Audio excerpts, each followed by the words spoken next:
کے ساتھ ہی کتنا بڑا علاقہ جو ہے اس زمین کا وہ اللہ تعالیٰ نے اس امت کے قدموں تلے رکھا ہے۔ اگر آپ نے نقشہ دیکھا ہو دنیا کا تو آپ کو معلوم ہونا چاہیے کہ شمال میں جو بہت بڑا یہ نظر آتا ہے سائبیریا اور روس کا علاقہ، یہ سب غیر آباد ہے۔ اس طرح شمالی امریکہ میں بھی کینیڈا سے اوپر بڑے بڑے آپ کو بر اعظم سے نظر آئیں گے، یہ سب غیر آباد ہے۔ جو آباد علاقہ ہے دنیا کا اور جو زرخیز علاقہ ہے دنیا کا، اس کا کتنا بڑا حصہ ہے کہ جو امت محمد صلی اللہ علیہ وسلم کے قدموں تلے۔ انڈونیشیا ملائیشیا سے چلے آئیے، اس کے بعد مسلسل چاہے کہیں مسلمان اقلیت میں تھوڑے بہت ہیں، لیکن پھر بنگلہ دیش آتا ہے، بڑی عظیم اکثریت کا ملک ہے۔ پھر بھارت میں اگرچہ اقلیت میں ہے لیکن 20 کروڑ مسلمان بھارت میں اس وقت ہے۔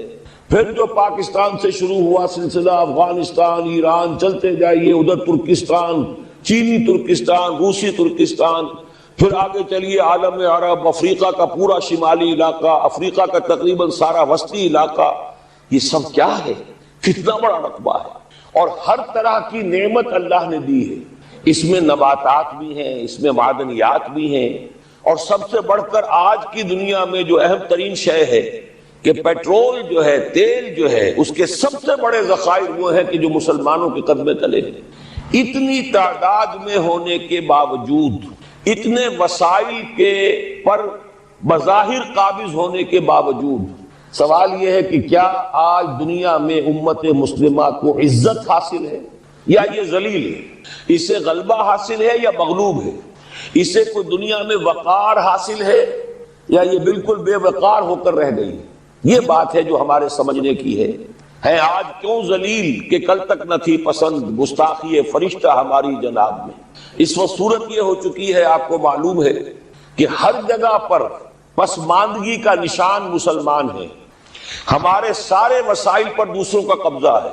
ایک ہی شے رہ گئی تھی، تیل، خلیج کا تیل، اس پر بھی آ کر امریکہ کی فوجیں ان کے سر پر بیٹھ گئی ہیں۔ سارا کا سارا تیل اب ان کے قبضے میں۔ ادھر خلیج کے دہانے کے دونوں طرف وہ اپنے مورچے بنا رہے ہیں تاکہ یہاں کسی کا داخلہ نہ ہو سکے۔ بڑے بڑے جتنے لوگ ہمارے، ان سب کی دولت ان کے پاس ہے۔ کہنے کو تو سلطان اور برونائی دنیا کا امیر ترین آدمی ہے، لیکن دولت ہے کہاں اس کی؟ انویسٹڈ تو وہی ہے، اسی کے بینکوں میں ہے، انہی کی کمپنیوں میں ہے، کسی کے پاس کچھ نہیں ہے۔ سعودی عرب کے کوئی ڈالر دے تو کہاں ہے؟ جیسے شہنشاہ ایران کا جو اثاثہ تھا، سرمایہ تھا، جو سارا کا سارا انہوں نے جو ہے وہ فریز کر لیا، تو یہ دولت تو ساری وہی ہے۔ کہنے کو ہے کہ آپ کے اکاؤنٹ میں اتنا روپیہ ہے، لیکن سوال یہ ہے کہ وہ اکاؤنٹ فی الواقع کس کے قبضے میں؟ پھر آپ کو معلوم ہے کس طریقے سے مسلمانوں کے ساتھ سلوک ہو رہا ہے۔ ہر جگہ پر جہاں چاہے، جس طرح چاہے انہیں ستا لے۔ اور ان میں بھی سب سے بڑھ کر جو بات میں آپ سے کہوں گا، آج دنیا میں جتنے بڑے پیمانے پر محمد عربی صلی اللہ علیہ وسلم کی توہین و تذلیل ہوئی ہے، پوری انسانی تاریخ میں نہیں ہوئی۔ رشدی نے کتاب لکھی، بدترین حملے کیے۔ کیا رنگیلا رسول کتاب تھی جو لکھی تھی کسی ہندو نے، جس کو کہ ایک مسلمان نے پھر خنجر بھونک کر اور ہلاک کر دیا تھا، وہ تو کچھ بھی نہیں تھی۔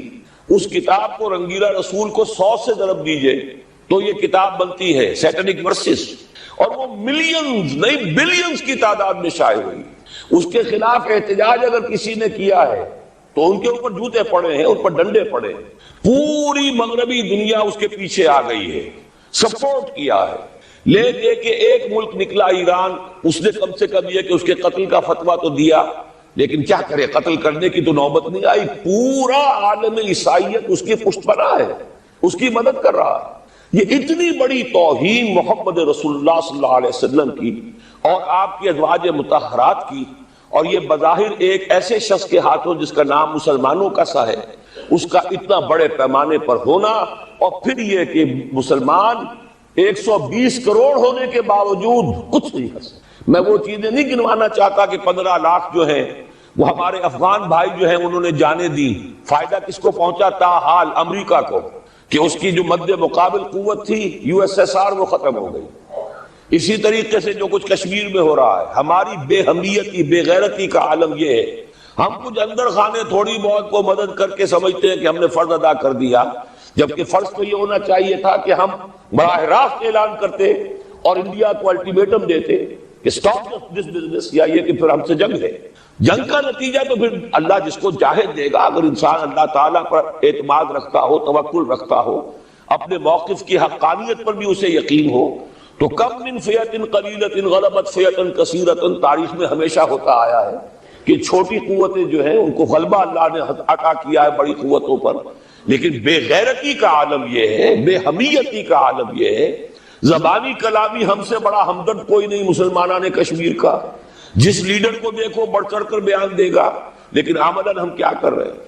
یہ ساری صورتحال جو میں نے آپ کو بتائی ہے، ویسے تو اب یہ کہ اگر اس میں ایک خاکہ سا میں نے آپ کے سامنے رکھا ہے، اس میں رنگ بھروں تو ظاہر ہے کہ یہ پورا گھنٹہ اسی میں لگ جائے گا، لیکن جو اس کا اصل لب لباب ہے وہ یہ ہے کہ ہم اپنی جگہ بڑے خوش ہیں کہ ہم امت مرحوم ہیں، ہم تو امت محمد ہیں صلی اللہ علیہ وسلم، ہم تو اللہ کے پیارے ہیں، ہم اللہ کے لاڈلے ہیں، ہمیں اللہ کی شفاعت، ہمیں اللہ کے رسول کی شفاعت بھی ملے گی، جنت تو گویا کہ ہمارا پیدائشی مقام ہے۔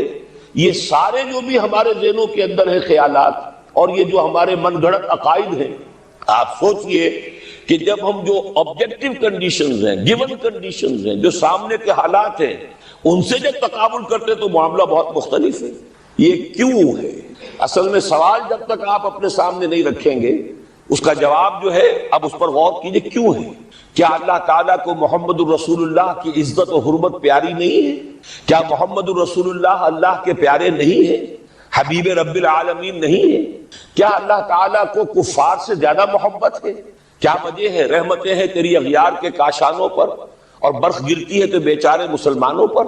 سائنس میں وہ آگے ہیں، مالیات پر ان کا شکنجہ کسا ہوا ہے پوری دنیا پر، تہذیب ان کی ہے، تمدن ان کا ہے، ہم تو ان کے کیمپ فالوورز ہیں، نقش قدم پر چل رہے ہیں، ہم تو ان کی صرف یہ کہ نقالی کر رہے ہیں۔ تو سوچئے وجہ کیا ہے؟ کیا اللہ کو کفر زیادہ پسند ہے اسلام سے؟ کیا اللہ کو محمد الرسول اللہ صلی اللہ علیہ وسلم کی عزت و حرمت کا کوئی خیال نہیں؟ سوچنے کی بات ہے۔ ظاہر بات ہے کہ ان سوالات کا جواب تو ہاں میں آپ نہیں دے سکتے، یقیناً ایسا نہیں ہے۔ بہرحال وہ کافر ہیں، وہ اللہ کو نہیں مانتے، اللہ کے رسول کو نہیں مانتے، چلیے اللہ کو کسی نام سے مان لیا، گاڈ کہہ دیا، لیکن اللہ کے رسول کو تو نہیں مانتے۔ ایمان کا سارا دار و مدار تو رسالت پر ہے، اللہ کے اس کلام کو تو نہیں مانتے، اور اس کے باوجود ان کے لیے عزت ہے، رحمتیں ہیں تیری اغیار کے کاشانوں پر، برف گرتی ہے تو بیچارے مسلمانوں پر۔ یہ ایک لمحہ فکریہ ہے، یہ سوچنے کی بات ہے کہ ایسا کیوں ہے۔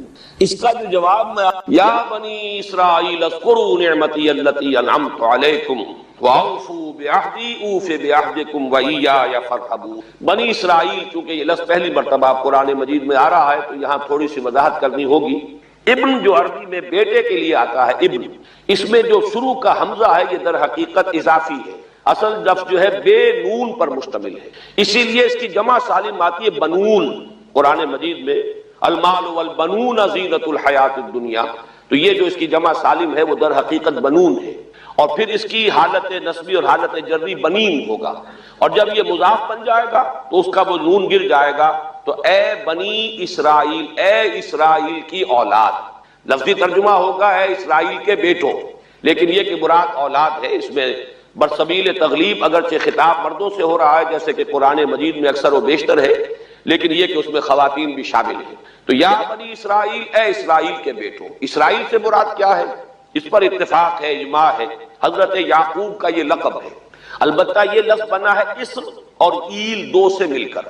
ایل کا لفظ جو ہے وہ عبرانی زبان میں الہ کے لیے ہے، الہ اور ایل ویسے بھی قریب قریب ہیں، اسی لیے تمام فرشتوں کے نام جبرائیل، میکائیل، اسرائیل، یہ تمام الفاظ کے ساتھ جو ایل آتا ہے یہ در حقیقت اسماعیل بھی، سما اور ایل، چونکہ حضرت ابراہیم علیہ السلام نے دعا کی تھی پروردگار بیٹا عطا فرما، اس اعتبار سے جب اللہ تعالیٰ نے بیٹا عطا فرمایا تو اسماعیل نام رکھا، یعنی اللہ نے سن لیا۔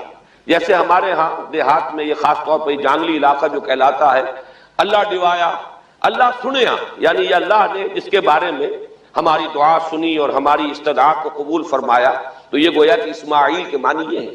تو اسرائیل جو ہے اسر اور ایل سے مل کر بنا ہے۔ عبرانی اور عربی زبان کے بارے میں یہ اختلاف ہے، ایک رائے تو یہ ہے کہ ماں بیٹی کا رشتہ ہے، عربی زبان عبرانی سے نکلی ہوئی، لیکن زیادہ اکثر محققین کی رائے یہ ہے کہ یہ دونوں بہنیں ہیں، کوئی اور کامن زبان تھی، سیمیٹک لینگویج ابتدائی، جس سے کہ یہ دونوں زبانیں پھر وجود میں آئی ہیں. گویا کہ ان کے درمیان رشتہ جو ہے وہ بہنے ہونے کا ہے، ماں اور بیٹی کا نہیں ہے، لیکن ظاہر بات ہے کہ مشابہت اور ان کے اندر جو ہے قرب جو ہے اور مناسبت وہ بہت نمایاں ہے. اسر کے دو ترجمے کیے ہیں. یہودی علماء تو اس پر بہت زیادہ جزم کے ساتھ قائم ہے کہ اسر سے مراد ہے بطن، یعنی رجل عظیم، جواں مرد، بہت باہمت انسان. اس لیے کہ ان کے ہاں یہ عقیدہ ہے اور بڑی تحریف جو ہوئی ہے تورات میں، اس میں ایسی ایسی باتیں بھی ہیں. حضرت یعقوب کی جو مدح کی گئی ہے اس میں اس حد تک مبالغہ ہے کہ حضرت یعقوب کی اللہ تعالیٰ کے ساتھ کشتی ہوئی اور اللہ کو پچھاڑ لیا حضرت یعقوب نے. تو معلوم یہ ہوا کہ یہ تو بڑے بہادر اور بہت جری انسان، اس اعتبار سے وہ بطل اور رجل کا ترجمہ کرتے ہیں اسر کا. لیکن یہ کہ صحیح ترجمہ جو ہے وہ اسر کا ہے، بندہ، عبد. اس لیے کہ عربی کا لفظ جو بنا ہے اسیر، اسیری، کوئی کسی کا غلام ہے، اسیر، اسی سے لفظ اسرا بنا ہے. اسرا ہے کنبہ. کنبہ بھی آپس میں جڑا ہوا ہوتا ہے، ان کے بندھن ہوتے ہیں دوستی کے، محبت کے، اخوت کے. تو اسی طریقے سے یہ اسر کا لفظ آتا ہے کسی بندھن کے لیے. اسیر جو ہے پچھلے زمانے میں جبکہ جیلوں کا رواج نہیں تھا تو اگر کسی شخص کے ذمے کسی کی کوئی رقم ہوتی تھی دینی تو اس شخص کو اس کے حوالے کر دیتے تھے. وہ اس کا ذاتی قیدی ہوتا تھا، ذاتی اسیر، اس کی تحویل میں رہتا تھا. جب تک کہ اس کے اعزاء اقارب آ کر وہ رقم ادا نہ کر دے وہ شخص اس کی تحویل میں رہتا تھا، وہ اس کا اسیر ہوتا تھا. اس اعتبار سے غلام کے معنی میں یہ لفظ جو ہے مستعمل ہے. تو اسرائیل کا ترجمہ ہوگا عبداللہ. اذان تو میں عرض کر رہا تھا کہ اسرائیل کا ترجمہ ہوا عبداللہ. گویا کہ اب تک ہم نے یا بنی اسرائیل کا ترجمہ کیا اے اللہ کے بندے کی اولاد. مراد ہے حضرت یعقوب علیہ السلام. حضرت یعقوب حضرت اسحاق کے بیٹے ہیں. حضرت اسحاق حضرت ابراہیم علیہ السلام کے دوسرے بیٹے ہیں. حضرت ابراہیم کو پہلا بیٹا اللہ نے عطا فرمایا اسماعیل. اسی لیے میں عرض کر چکا ہوں سما اور ایل سے مل کر بنا ہے. جو دعا کی تھی انہوں نے، اس دعا کا پہلا جواب جو ملا ہے اللہ تعالیٰ کی طرف سے، اس کی مقبولیت کا جو ظہور ہوا وہ حضرت اسماعیل کی شکل میں. پھر یہ کہ حضرت سارہ کو بھی اللہ تعالیٰ نے اولاد دی اور حضرت اسحاق پیدا ہوئے. اس وقت یہ جو بشارت دی گئی ہے قرآن مجید میں متعدد مقامات پر آگے چل کر آئے گا کہ حضرت سارہ کے ہاں بھی اولاد ہونے کی جو بشارت حضرت ابراہیم علیہ السلام کو فرشتے دینے آئے تھے، اسی میں یہ بھی تھا کہ نہ صرف یہ کہ تمہیں ایک بیٹا عطا ہوگا بلکہ اس کے بعد پوتا بھی عطا ہوگا. گویا کہ ایک بہت جلیل القدر پوتا. اس اعتبار سے ایک رائے یہ ہے کہ یعقوب عقب سے بنا ہے.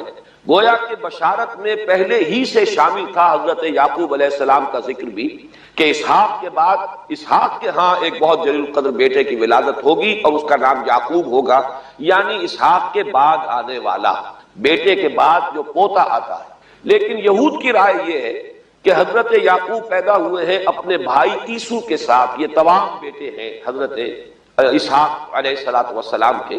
دو بیٹے پیدا ہوئے بیک وقت، جڑواں بھائی. پہلے حضرت عیسو کی ولادت ہوئی ہے اور تورات کے الفاظ یہ کہ یعقوب اپنے بھائی عیسو کی ایڑیاں پکڑے ہوئے تولد ہوا. تو چونکہ حضرت عیسو کے بعد حضرت یعقوب کی ولادت ہوئی ہے تو گویا کہ اس وجہ سے ان کا نام حضرت اسحاق نے یعقوب رکھ دیا، عقب میں آنے والا، بعد میں آنے والا. بہرحال حضرت یعقوب علیہ السلام کے پھر 12 بیٹے ہیں جن کی تفصیل پوری موجود ہے. یہ تاریخ جو ہے بڑی ریکارڈڈ ہے، اس لیے کہ بنی اسرائیل کی یہ تاریخ جو ہے books of the old testament میں اس کی پوری تفصیل موجود ہے. 4 بیویاں تھی حضرت یعقوب علیہ السلام کی جن سے 12 بیٹے ہوئے. 3 بیویوں سے 10 بیٹے تھے اور سب سے چھوٹی بیوی سے 2 بیٹے تھے حضرت یوسف اور بنیامین. اور ان دونوں سے حضرت یعقوب علیہ السلام کو بڑی محبت تھی. حضرت یوسف سے چونکہ یہ تاریخ شروع ہوتی ہے اس اعتبار سے کہ انہیں ان کے بھائیوں نے کنویں میں ڈالا، پھر اللہ تعالیٰ نے وہاں سے ان کے نکلنے کا سامان کیا، پھر مصر پہنچایا، پھر مختلف مراحل سے گزار کر انہیں وہاں ایک بہت اونچی پوزیشن تک پہنچایا. تو حضرت یوسف علیہ السلام سے اس اعتبار سے ان کی تاریخ شروع ہوتی ہے. 1906 قبل مسیح میں حضرت یوسف علیہ السلام کی پیدائش ہے، جہاں تک صحیح اندازہ کیا جا سکا ہے. یوں سمجھئے کہ آج سے تقریباً 4000 سال قبل یہ حضرت یوسف کی پیدائش ہے. اور حضرت یوسف پڑ پوتے ہیں حضرت ابراہیم کے. ان میں اگر آپ 200-250 سال کا اور اضافہ کریں تو آج سے کوئی 4,2500 سال قبل کی شخصیت بنتے ہیں حضرت ابراہیم علیہ السلام. حضرت یوسف کے زمانے میں پھر جیسے کہ وہ تفصیل سورہ یوسف میں آئے گی، یہ پورا خاندان آ کر کنعان میں تھے لیکن وہاں سے آ کر مصر میں آباد ہو گئے. مصر میں ان کا بڑا اعزاز ہوا، اکرام ہوا. اس کے خاص حالات تھے کہ مصر میں اس وقت جو بادشاہت تھی وہ اصل مصر کے لوگوں کی نہیں تھی، بلکہ یہ بھی سیمیٹک لوگ تھے جو جا کر جنہوں نے عراق وغیرہ کے علاقے سے ہی جا کر انہوں نے فتح کیا تھا مصر کو، لہذا انہیں فرعون نہیں کہا گیا قرآن مجید میں، وہ فرعونہ کا خاندان نہیں ہے، بلکہ وہ تاریخ میں ہکسوس کنگز کہلاتے ہیں۔ تاریخ مصر میں وہ 15واں خاندان کہلاتا ہے وہاں کے بادشاہوں کا، 15th ڈائنیسٹی، اور یہ چونکہ لوکل نہیں تھا اس لیے ان کو فرعون نہیں کہا جائے گا، بلکہ یہ ہکسوس کنگز چرواہے بادشاہ تھے کہ جو عرب کے ان علاقوں سے آئے تھے جزیرہ نما سے، اور وہاں سے وہ چرواہے تھے، ان کا تو پیشہ ظاہر بات ہے صحرا میں کیا ہوتا ہے بھیڑیں بکریاں پالنا، لیکن انہوں نے آ کر مصر کو فتح کیا، وہاں ان کی بادشاہت ہو گئی۔ محسوس ایسا ہوتا ہے کہ ایک سیاسی پہلو موجود تھا، وہ جو بادشاہ مصر نے جس طریقے سے اعزاز کیا ہے حضرت یوسف علیہ السلام کا، پھر جو اختیار دیا، جو اقتدار دیا، جو ان کو حیثیت دی، پھر انہیں اجازت دی کہ اپنے پورے خاندان کو بلا لیں، اور پھر مصر کا بہترین جو زرخیز ترین علاقہ تھا وہ انہیں عطا کر دیا کہ یہاں آباد ہو جاؤ، جوشن کا علاقہ، یا گوشن بھی کہتے ہیں، جشن بھی کہتے ہیں۔ یہ جو نائل کا ڈیلٹا ہے کہ جو جا کر آپ کو معلوم ہے کہ دریا جو ہیں جب بہت سی شاخوں میں تقسیم ہو جاتے ہیں سمندر میں گرنے سے قبل، تو وہ ڈیلٹا جو ہے زرخیز ترین علاقہ ہوتا ہے۔ آرٹیفیشل اریگیشن کے اور نظام تو تھے نہیں، جہاں دریا ہی چھوٹی چھوٹی نہروں کی شکل اختیار کر لے وہاں گویا کہ وہ فطری طور پر جو ہے بڑے وسیع رقبے کے اندر اریگیشن ہو سکتی ہے۔ تو اس ڈیلٹا کے علاقے میں بہترین علاقہ ان کو دیا گیا، وہاں آباد ہو جاؤ۔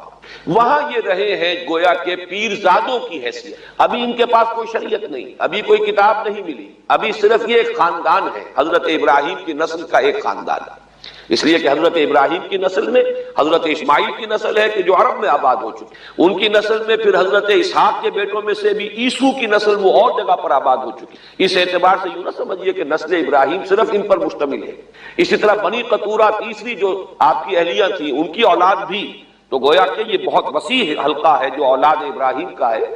تو اولاد ابراہیم میں سے ایک شاخ ہے جو آ کر، یعنی حضرت یعقوب کے 12 بیٹے اور حضرت یعقوب بھی آ کر یہاں آباد ہو گئے، اور یہاں پھر یہ کچھ عرصے تک تقریباً 100-150 برس تک تو بڑے عیش میں رہے۔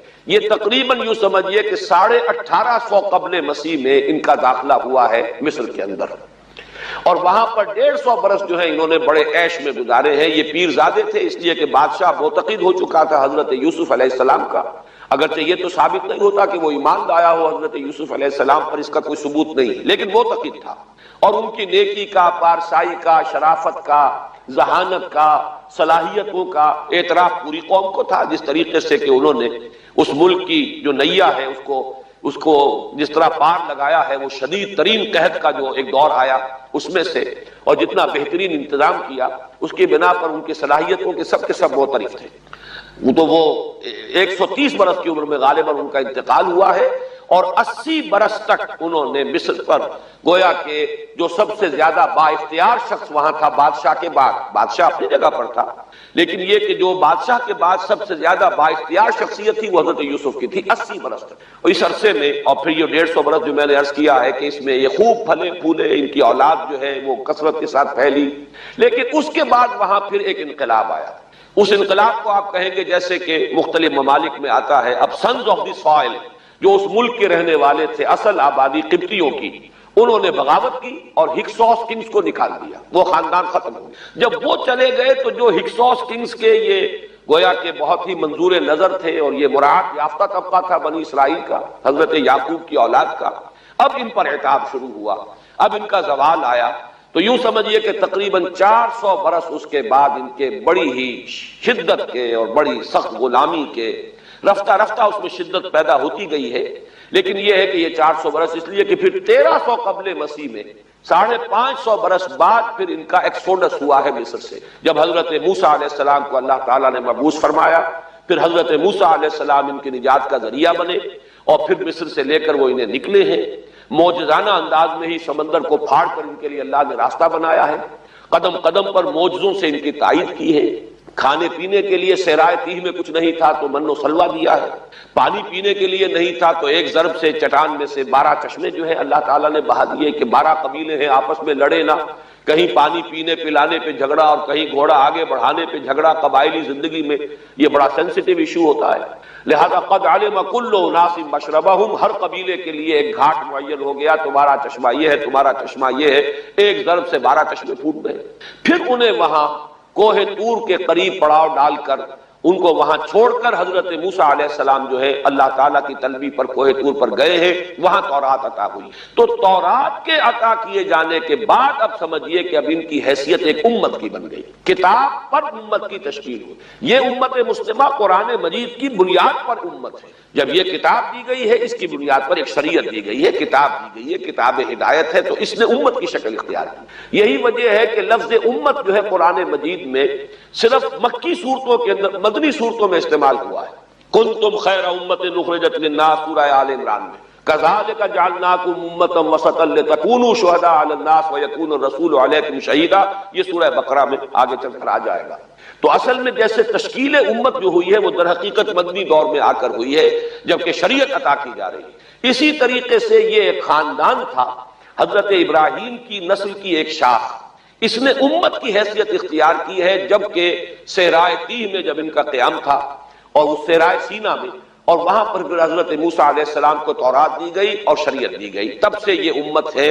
اور یہ ہے 1300 قبل مسیح، 610 عیسوی میں، اب سمجھیے 1300 وہ جمع کیجئے، 610 یہ جمع کیجئے، 1910 برس بعد پھر حضور صلی اللہ علیہ وسلم پر قرآن مجید کی وحی کا آغاز ہوا، اور 622 میں حضور نے ہجرت فرمائی، اور اس کے بھی کوئی 2 سال یا 1 سال کے بعد جو ہے یہ آیات نازل ہو رہی ہیں جو ہم اس وقت پڑھ رہے ہیں۔ تو یہ سارا جو ہے تاریخی پس منظر ذہن میں رکھیے کہ یہ تقریباً 2000 برس کی تاریخ جو ہے ان کی بحیثیت امت۔ ویسے تو ان کی تاریخ اگر شروع کریں گے بنی اسرائیل تو حضرت یعقوب سے شروع ہونی چاہیے، اور وہ اس سے زیادہ ہو جائے گی طویل، لیکن در حقیقت امت کی حیثیت سے ان کی تاریخ 2000 برس کی شمار ہوگی کہ 1300 قبل مسیح میں جب ہجرت کی ہے حضرت موسیٰ علیہ السلام نے اپنی قوم کو لے کر مصر سے، اور جب صحرائے سینا میں آئے ہیں، سینائی پیننسولا میں، اور پھر کتاب ملی ہے، تورات عطا کی گئی، شریعت عطا کی گئی، تب سے اس کا امت کی حیثیت سے آغاز ہوا۔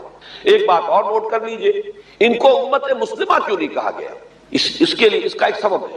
در حقیقت امت مسلمہ کا لفظ یا خیر امت یا امت کا لفظ جو ہے اس موجودہ امت کے لیے اس لیے استعمال کیا گیا ہے کہ یہ امت کسی ایک نسل پر مشتمل نہیں، یہ امیین اس کے نیوکلیس ہے، لیکن یہ کہ ہر نسل کے لوگ اس میں آ کر شامل ہوئے ہیں، ہر قوم جو ہے اس میں آ گئی ہے، اس لیے اس کا نام جو ہے وہ صفاتی ہے، امت مسلمہ۔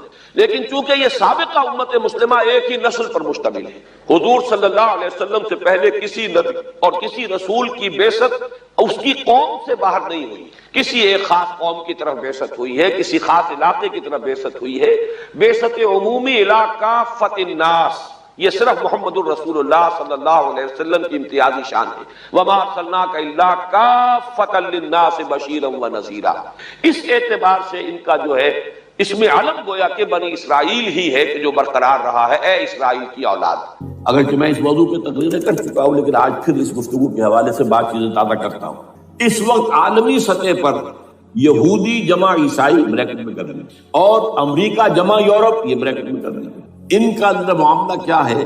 اصل جو ہے اس میں پیچھے مائنڈ ہے، ماسٹر مائنڈ، سازشی ذہن، وہ یہود کا ہے۔ باقی عیسائی آلہ کار بن گئے ہیں۔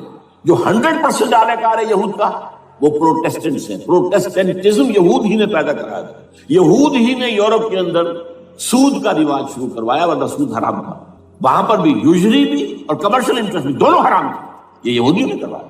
اور پھر پہلا بینک بنوایا ہے انگلستان کے اندر، بینک آف انگلینڈ، اور جو پوپ کے خلاف بغاوت کرائی تو پہلی بغاوت ہوئی انگلستان کے اندر، جو چرچ آف انگلینڈ علیحدہ ہو گیا پوپ سے، اور اسی کو یہودیوں نے قرار دیا یہ ہمارا ماڈرن اسرائیل ہے، یہ اسرائیل ہمیں دیا ہے گاڈ نے، یہ جو ہے برطانیہ۔ اس کے کچھ عرصے کے بعد یہی جو ہے ایکسوڈس ہوا ہے اور وہ امریکہ میں جا کے آباد ہوئے، لہذا امریکہ کو بھی جیوز نے کہا ہے دس از اندر اسرائیل، یہ ہے ہمارے اصل اسرائیل، ماڈرن اسرائیل یہ ہے، اس لیے کہ جو انہیں وہاں پر اقتدار حاصل ہوا ہے، جو قوت حاصل ہوئی ہے، جس قدر دولت انہوں نے وہاں جمع کی ہے، وہاں کے جس طریقے سے جکڑ لیا ہے حکومتوں کو، فرنگ کی رگے جہاں پنجے یہود میں، ٹھیک 100 سال پہلے علامہ اقبال یہ مشاہدہ کر کے آ گئے تھے یورپ میں، اور کون دیکھنے والا تھا کہ وہاں کیا ہو رہا ہے، بیہائنڈ دی سین کیا ہے، سامنے کیا ہے۔ پردے کے پیچھے کیا ہے؟ فرنگ کی رگے جہاں پن جائے یہود. اس وقت فرنگ کا امام تھا برطانیہ. یہ وہ سلطنت تھی جس پر سورج کبھی غروب نہیں ہوتا تھا. آج وہ فرنگ کا امام امریکہ. یہ برطانیہ تو اب وہ جو ایک نظم ہے کہ بچپن میں پڑھی تھی، London bridge is going down going down going down, اس کی مثال ہے. برطانیہ کی کوئی حیثیت ہی نہیں، ورلڈ پاور کی حیثیت نہیں ہے. وہ تو چھوٹا بھائی اس نے بنا رکھا امریکہ نے اپنا، تو اس حیثیت سے جو ہے اس کی کوئی حیثیت ہے، ورنہ کوئی اور حیثیت نہیں. بہرحال ان دونوں میں یہ ہے کہ پیچھے ماسٹر مائنڈ، سازشی ذہن، پلاننگ، اسکیم ساری یہودی. اعلی کار امریکہ سب سے بڑھ کر، اس کے بعد برطانیہ، اور اس میں اصل پروٹیسٹنٹس، ان میں بیپٹسٹ، ان میں اس سے بھی آگے بڑھ کر ایونجلسٹ، جن کو کہتے ہیں بورن اگین کرسچنز، جن کو کہتے ہیں نیو کنزرویٹو کرسچنز. یہ تمام اصطلاحات آپ اخبارات میں پڑھتے ہوں گے، ان کو گروپ کرنا. یہ اصل اعلی کار، ان کو ایک نیا نام دیا گیا ہے کرسچین زائنسٹ. ایک یہودی زائنسٹ ہیں، سارے یہودی زائنسٹ نہیں ہیں، بہت سے یہودی ہیں جو یہ زائنسٹ کے مخالف ہیں. چنانچہ میری ہیوسٹن میں ملاقات ہوئی تھی ڈاکٹر وشو براڈ، بہت بڑا پروفیسر ایمیریٹس یہودی. لیکن یہ کہ اس نے کہا، بڑے اجتماع میں کہا، ہمارا اجلاس تھا وہاں پر، ہم نے یہ جو ہے بلایا تھا ایک یہودی، ایک عیسائی اور ایک مسلمان، تینوں جو ہے وہ تقریریں کریں. نے کہا تھا کہ وی آر ناٹ سپورٹنگ اسرائیل. اس نے وہ عیسائی جو آیا ہوا تھا پروفیسر، اس نے کہا they are supporting Israel, we are not supporting Israel. اسی طرح میری جو ہوئی تھی round table conference, round table, اس میں ایک یہودی پروفیسر تھے، وہ ہسٹری کے پروفیسر، میں نام بھول رہا ہوں ان کا. انہوں نے کہا آئی ایم اینٹی زائنسٹ، میں زائنسٹ کے خلاف ہوں. تو زائنسٹ جو ہے اصل میں ایک سیکولر یہودیوں کی تحریک ہے، اور اس کے سب سے بڑے سپورٹرز کرسچین زائنسٹ وہ امریکہ میں بیٹھے ہوئے. تو یہ ہے صورتحال. یہ جان لیجیے کیتھولکس جو ہیں یہ اتنے پرو یہودی نہیں ہیں. اب رفتہ رفتہ وہ بھی اس کے اندر آ کر شامل ہو گئے. یورپ جو ہے زیادہ کیتھولکس، رومن کیتھولکس کا یہ بھی آپ نے جملہ پڑھ سنا ہوگا کہ یہ جو ترکی جو ہے ہمارا ملک، یہ جو کوشش کرتا رہتا ہے گھسنے کی یورپین یونین کے اندر. تو ایک دفعہ جان شراک نے کہا تھا، بڑا پیارا جملہ تھا، why doesn't Turkey understand that we are a Christian club؟ یہ ہماری جو یونین ہے یورپین، یہ تو کرسچین کلب ہے، وہ مسلمان ہے، وہ کس وجہ سے آنا چاہتا ہے بندہ، کیوں تو خود داخل ہونا چاہتا ہے؟ why doesn't Turkey understand that we are a Christian club؟ لیکن یہ ہے رومن کیتھولکس، اور ان کا میں بعد میں آپ کو بتاؤں گا. یہی آپ کو معلوم ہے کہ یورپ نے عام طور پر اسرائیل کا اتنا ساتھ نہیں دیا جتنا جو امریکہ دیتا رہا ہے، اور کسی درجے میں ان کے دلوں میں سافٹ کارنر جو ہے عرب فلسطینیوں کے لیے بھی رہا ہے. یہ معاملہ ایران کے بارے میں بھی رہا ہے، جس قدر اسٹرانگ ایکشن امریکہ لینا چاہتا ہے، یہ جو ہے اس کے ساتھ نہیں ہے. تو یہ دونوں کا فرق ہے، وہ میں اس کا ایک بنیاد بعد میں بتا دوں گا آپ کو. بہرحال ان کا ایک جو ایجنڈا ہے وہ دو، سمجھیے کہ دو اس کے نکات ہیں، دو رسیوں کے مانند یہ آپس میں بٹا ہوا ہے. پہلا، عالم اسلام کے مادی اور مالیاتی وسائل، خصوصاً تیل پر قبضہ. یہ ان کا دنیاوی اعتبار سے، دولت کے اعتبار سے، وسائل کے اعتبار سے اس وقت کا ایجنڈا ہے. ویسے تو اس سے اوپر وہ چاہتے ہیں پوری دنیا پر، وہ تو بعد کی بات ہے. لیکن ابھی نہ وہ روس کو چھیڑ رہے ہیں نہ چین کو چھیڑ رہے ہیں. چین تو ان کا سب سے بڑا جو ہے بزنس پارٹنر ہے، سب سے بڑا، اور چین کو رفتہ رفتہ وہ اپنی لائن پر لا رہے ہیں. اب تو صرف یہ کہ وہ ایک پارٹی گورنمنٹ وہاں رہ گئی ہے جو کہ کمیونزم کے دور کی یادگار ہے، باقی ان کی جو اکانومی ہے وہ تو آ چکی ہے اسی رختے پر جو یورپ کی ہے، مغرب کی ہے. نمبر دو ایجنڈا کیا ہے؟ دنیا میں کہیں بھی اسلام کے بحیثیت ایک نظام زندگی ظاہر ہونے کا کوئی موقع نہیں دینا. We have to nip the evil in the bud at any cost. یہ ان کے ایجنڈے کا دوسرا بڑا ہے. یہ دو ہیں انٹرٹوائنڈ، جیسے آپ لڑیوں کو پٹ دے کر رسی بناتے ہیں، ایسے یہ دو لڑیے ہیں. اسلام کا پولیٹیکل سوشو اکنامک سسٹم کہیں نہ آ جائے، ہو نہ جائے آشکارا شر پیغمبر کا. یہ ابلیس نے کنکلوڈ کیا، وہ جو ابلیس کی مجلس شورا ہے، ہو نہ جائے آشکارا شر پیغمبر. کہیں ایسا نہ ہو کہ پیغمبر کی شریعت دنیا کے سامنے آ جائے، پیغمبر کا نظام آ جائے. الحذر، آئین پیغمبر سے 100 بار الحذر. حافظ ناموس زن، مرد آزما مرد آفری، یہ معاشرت کی نظام ہو گیا. موت کا پیغام ہر نوع غلامی کے لیے، نہ کوئی فخور و خاکہ نہ گدائے رہنسی، یہ سیاسی نظام آ گیا ہے. اور کرتا ہے دولت کو ہر آلودگی سے پاک و صاف. منعموں کو مال و دولت کا بناتا ہے امین. تم دولت کے امین و مالک نہیں ہو. اور اس سے بڑھ کر اور کیا فکر و عمل کا انقلاب. بادشاہوں کی نہیں، اللہ کی ہے یہ زمین. ان الارض للہ.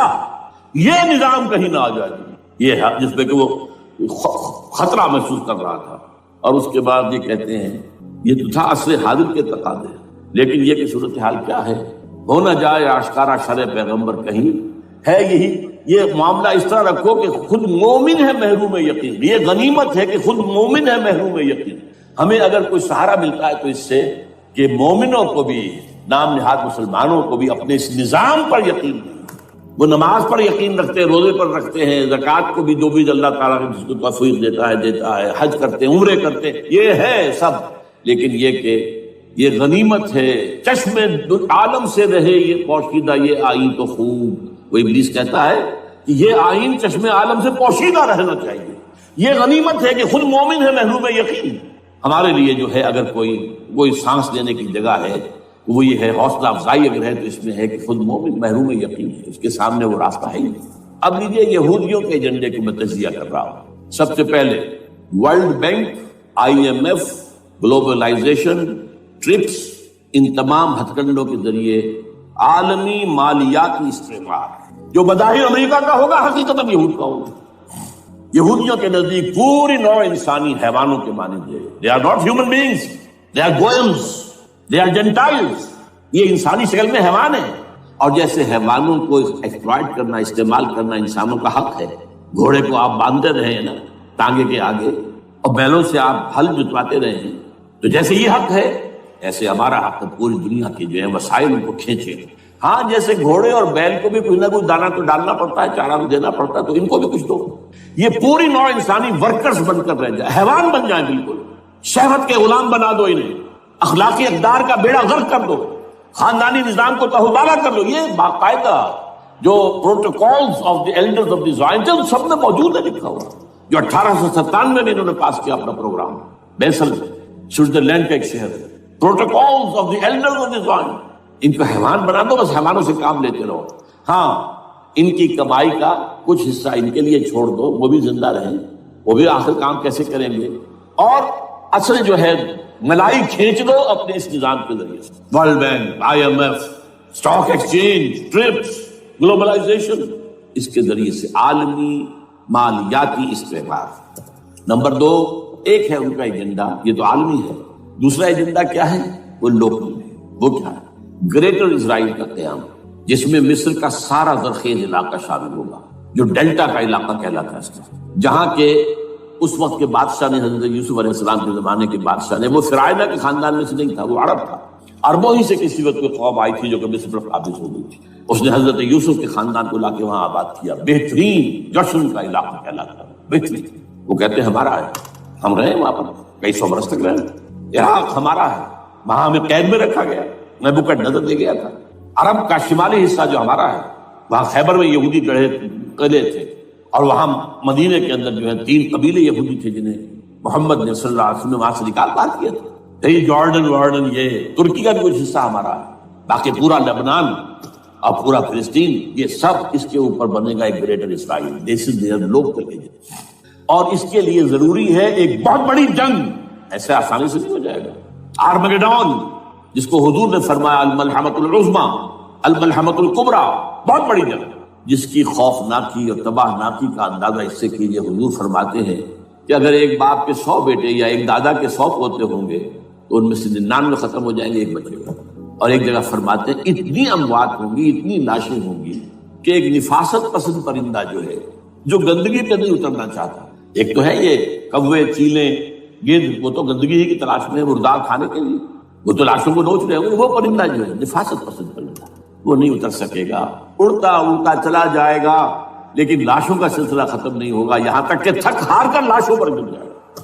یہ دور نہیں ہے، اس لیے کہ اس پر متفق ہیں یہودی بھی اور عیسائی، پروٹسٹنٹس عیسائی اس کے اوپر پوری طرح متفق ہیں۔ آرمگیڈون، جسے آپ تھرڈ ورلڈ وار کہہ لیں، الملحمۃ العظمیٰ کہہ لیں، الملحمۃ الکبریٰ کہہ لیں، حضور کے الفاظ میں یہ آئے گا۔ اس کے نتیجے میں گریٹ اسرائیل بنے گا۔ نمبر 3، پھر بنے گا تھرڈ ٹیمپل، جو ٹائٹس نے گرا لیا تھا 70 میں، سن 70 عیسوی، جسے گرے ہوئے کتنا عرصہ ہو گیا، 2008، اندازہ کر لیجیے 1800 کتنے برس ہو چکے، وہ دوبارہ بنائیں گے تھرڈ ٹیمپل، اور اس کے لیے مسجد اقصیٰ کو گرائیں گے، اور ڈوم آف دی راک، قبۃ الصخرہ، وہاں لا کر پھر اس میں کنگ ڈیونز تھرون لا کے رکھا جائے گا. یہ بھی میرے علم میں پہلی مرتبہ اسی ٹرمپٹ کی اشارے سے آیا. وہ کیا ہے؟ حضرت داؤد کا. آج سے کتنے ہزار سال پہلے کی بات ہے، اندازہ کیجیے. 1000 قبل مسیح، اور یہ اب 2000 ہو گیا عیسوی، 3000 برس تو ہو گئے. وہ کیا تھا؟ ایک پتھر تھا جس پر بٹھا کر حضرت داؤد کی تاج پوشی کی گئی. پھر اسی پر حضرت سلیمان کی تاج پوشی، تو اسی پر ان کے بادشاہ آتے رہے، تاج پوشی ہوتی گئی. ٹائٹس نے جب گرایا ہے سن 70 عیسوی میں، یروشلم کو برباد کیا، 1,33,000 یہودی ایک دن میں قتل کیے، ایک دن میں، باقی نکال دیا، بھاگ جایا. اس کو کہتے ہیں diaspora, that started in 70 AD. یہ منتشر ہو گیا جس کا جہاز سنگھ سمایا چلا گیا، یورپ میں چلے گئے، شمالی افریقہ میں، مسلمان ملکوں میں، انڈیا میں آ گئے، ایران میں آ گئے، سب جگہ وہاں سے نکال دیے گئے ڈائسپورا. بہرحال وہاں سے وہ ٹائٹس وہ پتھر لے گیا، وہ روم میں لے گیا. روم سے کسی طرح وہ آئرلینڈ پہنچ گیا. آئرلینڈ پیور کیتھولک ملک ہے، آپ کو معلوم ہے، اور وہاں پر پروٹیسٹنٹس کی اور کیتھولکس کی جنگیں ہوتی رہتی ہیں. کبھی بھی شیعہ سنی مسلمانوں کی اس طور سے خانہ جنگی نہیں ہوئی ہے جیسے کہ وہاں ان دو عیسائیوں میں کیتھولکس اور پروٹیسٹنٹس میں ہوتی ہے. وہ رومن کیتھولک ملک ہے. وہاں سے وہ انگلینڈ میں آیا. انگلینڈ میں جب آ گیا، بلکہ وہاں سے اسکاٹ لینڈ سے انگلینڈ میں پھر اس کو ایک کرسی کے اندر اس کی سیٹ کی حیثیت سے بنا کر ایک تھرون کی شکل دے دی گئی. اور وہ جو ویسٹ منسٹر ایبے ہے، برطانیہ کے پارلیمنٹ کے ساتھ جو چرچ ہے، ویسٹ منسٹر ایبے، وہاں اس کو لا کے رکھ دیا گیا. اس وقت سے برطانیہ کے بادشاہوں اور ملکاؤں کی تاج پوشی وہاں ہوگی. تو ایک یہ ہے کہ پھر اس کو لا کر وہاں رکھیں گے. اب یہاں سے اختلاف ہے، یہ نوٹ کریں. یہاں تک عیسائیوں کا، یہودیوں کا ایجنڈا ایک ہے. یہاں اختلاف ہے. یہودیوں کے نزدیک ان کا مسیح آئے گا اور وہ وہاں بیٹھ کر پوری دنیا پر راج کرے گا. وہ مسیح جس کی خبر دی گئی تھی شروع کی کتابوں میں، جو تورات کی اب ابتدائی کتابیں ہیں، وہ تو حضرت مسیح کی شکل میں آ گئے. دی پروفیسی واز فلفلڈ. یہودیوں نے نہیں مانا، انہیں تو قرار دیا جادوگر ہے، کافر ہے، مرتد ہے، ولد الزنا ہے، اور اپنے بس پر تصوری پر چڑھا دیا. وہ دوسری بات ہے. اللہ نے کیا کیا وہ ایک علیحدہ مسئلہ ہے. چنانچہ یہ کہ دی سچویشن از ویکنٹ. وہ مسیحا کی جگہ ابھی باقی ہے ان کی، and they are waiting for ہم. تو وہ آئے گا اور وہ یہاں اس تخت داؤد پر بیٹھ کر پوری دنیا پر ہوگا. عیسائیوں کا کہنا کیا ہے کہ در حقیقت حضرت مسیح نازل ہوں گے، سیکنڈ کمنگ آف جیسس، جس کو ہم بھی مانتے ہیں. اگر کہ ہوگا کیسے، حالات و واقعات کا کیا ہمارے نزدیک رنگ ہے، وہ کچھ مختلف ہے، وہ میں اس کو بیان نہیں کر سکتا. حضرت مسیح علیہ السلام پھر اس تخت پر بیٹھیں گے ان کے عیسائیوں کے مطابق. چنانچہ پوپ جو مر گیا ہے، پال سیکنڈ، اس کو یہ ٹرمپٹ والے کہتے ہیں شیطان. اور ان کا کہنا یہ ہے کہ اس شیطان نے the old ancient holy Roman empire کو ریوائیو کیا ہے یونائٹڈ یورپ بنا کر. اور ان کا مقصد کیا ہے کہ یہ فلسطین میں ایک رومن کیتھولک حکومت قائم کرنا چاہتے ہیں. یہودی اپنی حکومت چاہتے جو ہے، اور وہ اپنی حکومت چاہتے ہیں. یہ ان کا کہنا ہے. یہ میں نہیں جانتا کہ اس میں کس حد تک ان ایک دوسرے پر الزام درست ہے. لیکن جیسے کہ آپ کو معلوم ہے کہ انڈونیشیا کے اندر بھی ہوا تھا، ایک جزیرے کو تقسیم کر دیا، ایک حصہ جو ہے اس کا وہ رومن کیتھولک ریاست بن گیا. شاید نائجیریا میں بھی اس طرح کا معاملہ ہوا ہے تھوڑے علاقے کے اندر، وغیرہ وغیرہ. تو یہ ہے. لیکن بہرحال یہ ان کا. عیسائیوں کا معاملہ کیا ہے؟ میں نے جیسا کہ بتایا کہ یہ تو اس ایجنڈے کے اندر متفق ہے، اور عیسائی بھی ورلڈ ڈومینیشن، مالیاتی جو ہے استعمال، اس کے لیے کوشاں ہے. لیکن ان کے نزدیک حضرت عیسیٰ ابن مریم آئیں گے علیہ السلام اور وہ حکومت کریں گے. اس پورے ڈرامے کا اسکرپٹ پورا یہودیوں کا لکھا ہوا ہے، اور انہی کی سازش اس پورے ڈرامے کے پیچھے ہے. البتہ بظاہر اس ڈرامے کا بڑا کیریکٹر جس سے آپ ہیرو کہیں وہ امریکہ ہے، اور اس کے تابع یورپ بھی ہے. یہ ہے عالمی سطح پر معاملہ اس وقت. ویسے میری 2 کتابیں جو ہیں اس پر، کتابچے ہیں. 4 سال پہلے میں نے اسی مقام پر 2 تقریریں کی تھی. ایک موجودہ عالمی حالات اور اسلام کا مستقبل. وہ دوسرا حصہ جو میں اس وقت نہیں چھیڑ رہا، ہوگا کیا اصل میں، جس میں یہ ہے کہ کہیں اسلامی ریاست قائم ہو، خلافت کا نظام قائم ہوگا کہاں ہوگا یہ میں بات نہیں کر رہا. حضرت مہدی کا ظہور ہوگا، وہ آئیں گے عرب کے اندر. پھر یہ ہے کہ وہ جو گریٹر اسرائیل کے خلاف جہاد ہوگا، اور اللہ کرے گا کہ رفتہ رفتہ یہ ممالک جو ان سے لے لیے جائیں گے، یہاں تک کہ بالآخر ایک یہودی اعلان کر دے گا میں ہوں مسیح، جس کو کہ عیسائی بھی کہتے ہیں اینٹی کرائسٹ، اور یہ کہتے ہیں یہ بیپٹسٹ بھی کہ اینٹی کرائسٹ جو ہے وہ یہودی ہوگا. جبکہ کچھ عرصے پہلے بہت بڑا پروپیگنڈا ہوا تھا کہ اینٹی کرائسٹ جو ہے، دجال جو ہے، وہ تو مسلمان ہوگا. نہیں، لیکن وہ کہتے ہیں کہ ہوگا یہودی ہوگا. اور پھر اس یہودی کو قتل کریں گے حضرت مسیح، دی ریئل مسیح، اصل مسیح جو اٹھا لیے گئے درمیان میں وہ آئیں گے، اور ان کے ہاتھوں دجال بھی قتل ہوگا، اور پھر مسلمانوں کے ہاتھوں ایک ایک یہودی ختم ہوگا، پھر ایک عالمی اسلامی ریاست قائم ہوگی حضرت مسیح کے ہاتھوں، اور وہاں پر حضرت مسیح ایک حدیث میں آتا ہے 40 برس تک پوری دنیا پر حکومت کرے گا۔ بہرحال یہ دوسرا پکچر ہے جو ہمارے سامنے، میں اس وقت کی تفصیل میں نہیں جا رہا، جو ان کے سامنے پکچر ہے وہ میں نے آپ کو بیان کر دیا۔ اب اس میں تجزیہ کیجئے افغانستان پر حملے کا اصل سبب جو میں نے 2 بتایا نا، 2 لڑیاں ہیں ان کے ایجنڈے کی، ایک اسلام کہیں ظاہر نہ ہو جائے، اسلام کا نظام ظاہر نہ ہو جائے، اور ایک مسلمانوں کے مالیاتی خاص طور پر تیل کے وسائل پر قبضہ۔ اب افغانستان میں کیا ہوا ہے، یہ سارا معاملہ تھا اسلام کا راستہ روکنے کے لیے، کہ یہاں تو اسلام ایک شکل دکھا رہا ہے اپنی، اور اگر انہیں موقع مل گیا تو یہ تو ایک ایسی ویلفیئر اسٹیٹ قائم کر دیں گے، زکوٰۃ کا نظام قائم ہو جائے گا تو اعلیٰ ترین ویلفیئر اسٹیٹ قائم ہو جائے گی، اور اگر یہاں پر جو ہے یہ ساری سزائیں نافذ ہو گئی، معاشرہ کرائم فری ہو جائے گا، لوگوں میں محبت ہوگی، مساوات ہوگی، اور یہ کہ عام لوگوں کے لیے ویلفیئر ہوگا، اور یہ سامنے نظام آ گیا تو پھر ہمارا یہ نظام کیپیٹلزم یہ کہاں رہے گا، اس کو تو منہ چھپانے کی جگہ نہیں ملے گی۔ لہذا افغانستان پر حملے کا اصل موٹو یہ ہے۔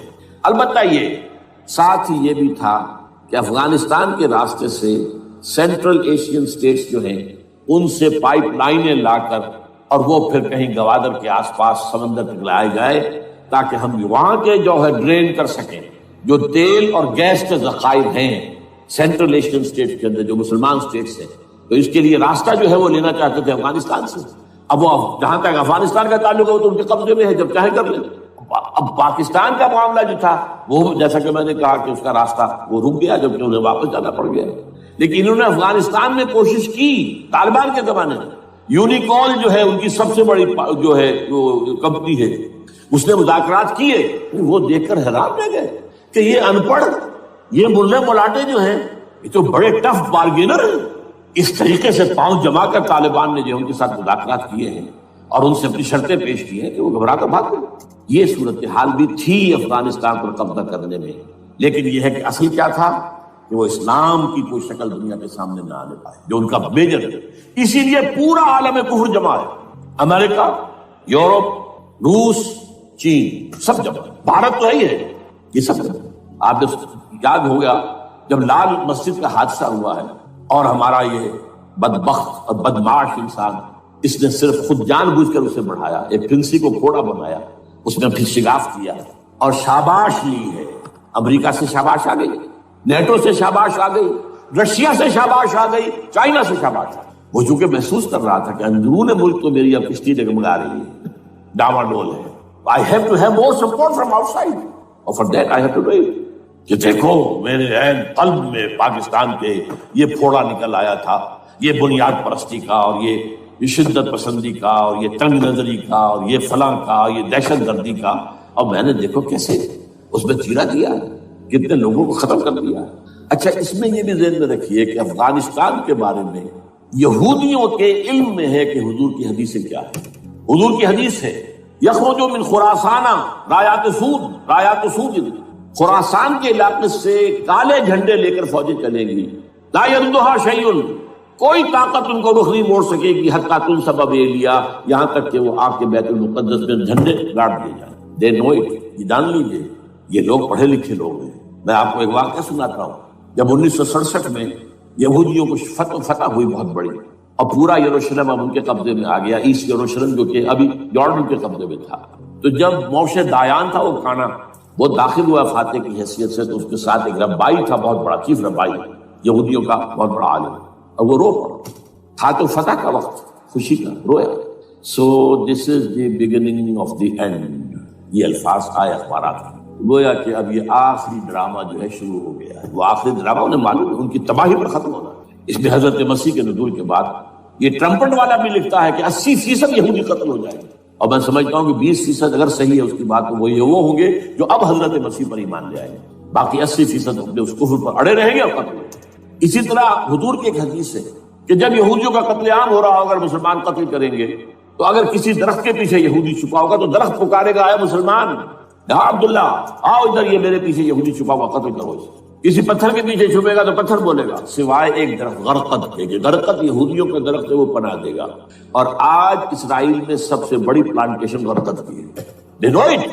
اسی لیے افغانستان، خراسان یہ افغانستان کا ہارٹ ہے افغانستان. اور یہ بھی جان لیجئے ہمارا جو مالاکنڈ سے اوپر کا علاقہ ہے یہ بھی خراسان کا حصہ ہے، اولڈ خراسان، جیسے گریٹر خراسان کہا جاتا ہے ہسٹری میں. ایک میں نے ایرانی سے پوچھا تھا اس کے بارے میں، تو اس نے کہا خراسان ہمارا ایک صوبہ ہے. میں نے کہا وہ تو مجھے معلوم ہے، جس کا دارالخلافہ مشہد ہے اور یہ ان کا مقدس شہر ہے، وہ تو اسے مکے کی طرح سمجھتے ہیں.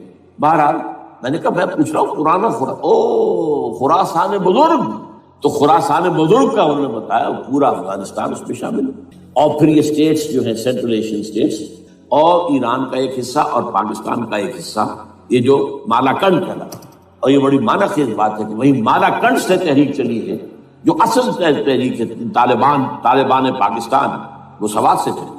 بہرحال اس وجہ سے اس پہلو سے یہ جو ہے افغانستان پر حملے کا سب سے بڑا سبب وہ تھا. دوسرا جو تھا وہ یہ کہ ان کو جو پائپ لائن لے کے آنی تھی اس کے لیے، لیکن وہ ظاہر بات ہے کہ اس میں جو ہے جو طالبان نے وہ ان کی چکمے میں نہیں آیا. اس پر ایک کتاب ہے کہ جو انگریزی میں ہے عابد اللہ جان کی، Afghanistan the genesis of the last crusade. Afghanistan سے آخری صلیبی جنگ کا سلسلہ شروع ہو رہا ہے. بہت جو ہے چشم کشا ہے، معلومات افزا ہے، انگریزی میں ہے. اچھا عراق میں معاملہ برعکس تھا. عراق میں تیل کا معاملہ بھی تھا تو صرف امریکہ کا تھا. جو یورپ ہے وہ زیادہ تر کیسپین کے ایریا کے تیل کی طرف نگاہیں رکھتا ہے. یہ جو ہے یہ اصل میں سارا جو ہے یہ امریکہ کا معاملہ. اور دوسری طرف یہ کہ یہاں کو مذہبی سلسلہ نہیں تھا، حالانکہ تھا، وہ یہودیوں کا تھا. وہ کیا تھا؟ Extension, first step towards the establishment of greater Israel. یہ بات اچھی طرح سمجھیں. یہاں پہ تیل کا معاملہ بھی میں نے کہا تھا نہیں، دو لڑیاں ہیں جو چل رہی ہیں. تیل کا معاملہ یہاں خاص طور پر عراق کے اندر زیادہ ہے، افغانستان میں بہت کم. لیکن یہ کہ یہاں پر بھی جو اصل ہے بیہائنڈ دی سین، جو اصل چیز کیا ہے کہ گریٹر اسرائیل کے قیام کی طرف پہلا قدم. میں یاد دلاتا ہوں آپ کو کہ فرسٹ گلف وار ہوئی تھی جس میں عراق کا بھرکس نکال دیا گیا. اس کے اختتام پر کہا تھا شوارز کرافٹ جو ان کا کمانڈر ان چیف تھا الائڈ فورسز کا، اس نے صاف کہا تھا، مجھے آج تک ایک لفظ یاد ہے، we fought this war for the protection of Israel.